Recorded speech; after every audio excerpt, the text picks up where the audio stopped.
You think you can spot a toxic person instantly, right? You think they show up angry, rude, obvious. But that's not how it works. They don't come with red flags. They come with smiles, soft voices, and questions. Simple questions, normal questions. Questions that sound caring, but aren't. Because toxic people don't attack you directly. They ask questions that twist your mind. Questions that make you doubt yourself. Questions that quietly shift the blame onto you. And if you don't know what to listen for, you'll fall for them. You'll feel confused. You'll feel guilty. You'll start shrinking without realizing why. But you're not the problem. They are. And today I'm going to walk you through the 5 questions toxic people always ask, why they're dangerous, and exactly what to say back. Because once you hear these, you'll never unhear them. Let's start with the first one, and this one usually hits when you finally speak up. Picture this. Someone says something hurtful. Maybe they make a joke about your appearance. Maybe they comment on something you care about. It stings. So you do the healthy thing. You speak up. You say, "Hey, that hurt." And instead of apologizing, they tilt their head, sigh, and ask, "Why are you so sensitive?" Pause right there. Notice what just happened. You talked about their behavior, and suddenly the spotlight is on you, your feelings, your reaction. Now your chest tightens. You start replaying the moment. Am I too sensitive? Did I overreact? Should I have stayed quiet? That's the trap. This question isn't curiosity, it's control. They're trying to teach you that having feelings is a flaw, because if you believe that, you'll stop calling them out. You'll swallow the hurt next time, and that's exactly what they want. Here's the truth they don't want you to see. If something hurts, it hurts. That's not weakness, that's being human. So what do you say? Keep it simple. I'm not too sensitive. You were being rude. No apology, no explanation. Healthy people listen. Toxic people blame you for reacting. Now the second question, and this one sounds almost supportive.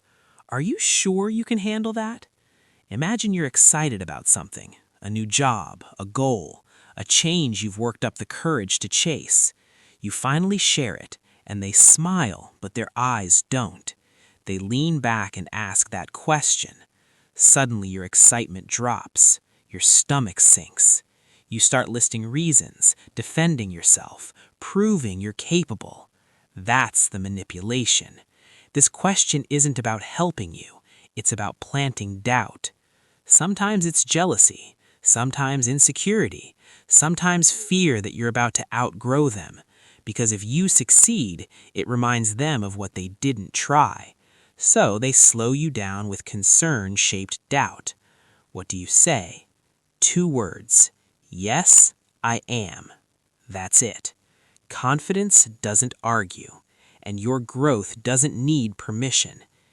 Now let's talk about this one because it messes with your head. Can't you take a joke? You've heard this one.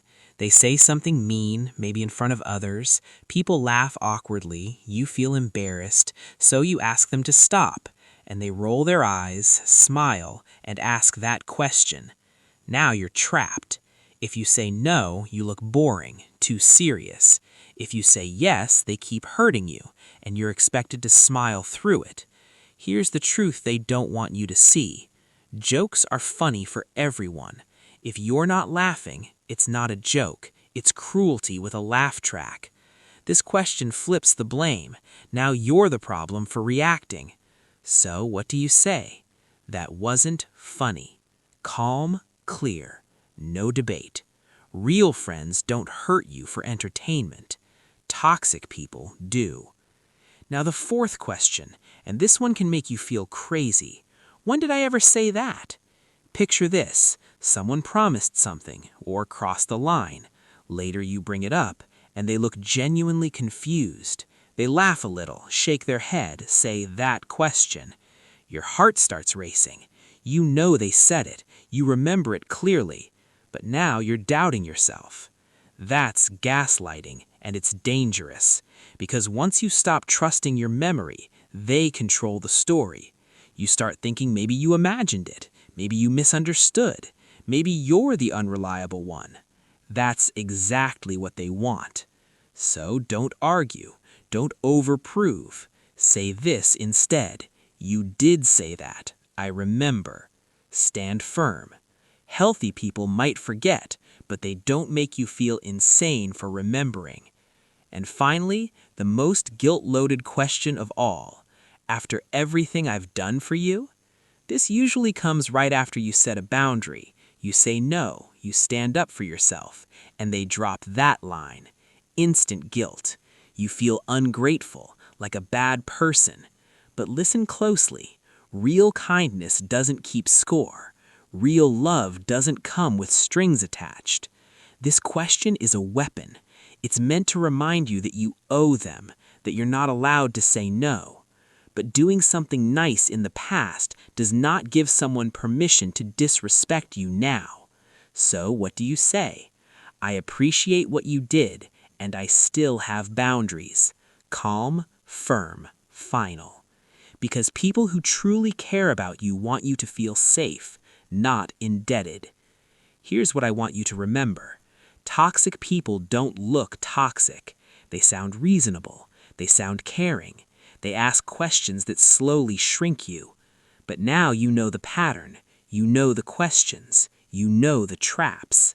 So next time someone asks you one of these, pause, breathe, ask yourself one thing. Are they trying to understand me or control me? Because that's the difference. Healthy people ask questions to connect. Toxic people ask questions to confuse.